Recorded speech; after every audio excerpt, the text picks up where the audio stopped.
Kalingap Rab hindi nagustuhan ang ipinakitang attitude ng isang angel. Hindi pa sikat pero nagyabang na agad.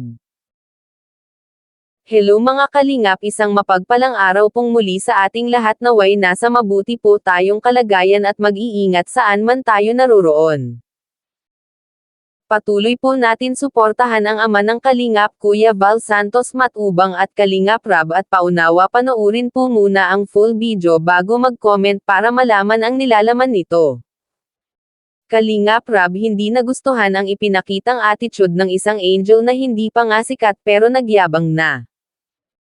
Sino nga ba itong angel na ito na tinutukoy ni Kalingap Rab na nagyabang na? Sa live ni Kalingap Rab nabanggit nito at nagbabala sa mga vlogger na ingat sa mga binavlog. Nabanggit nga ni Kalingap Rab na meron nga daw pong nagpo-post na beneficiary at ang sabi daw nitong beneficiary na ito at parang sarcastic yung post niya about Kalingap. May nag-vlog daw sa kanya na isang Kalingap at ang sabi sa kanyang post na magiging Kalingap na daw siya kasi maganda daw siya at sinabi yung mga pinagawa sa kanya, kumbaga parang ang dating hindi ito masaya na natulungan siya or na-vlog siya. Sana nga daw sinabi na lang nito kung ayaw niya na ma-vlog at matulungan. Kaya dito nag-react si Kalingap Rab dahil dala ang pangalan ng Kalingap. At sinabi nitong beneficiary nito na si Dr. Love daw ang nag-vlog sa kanya.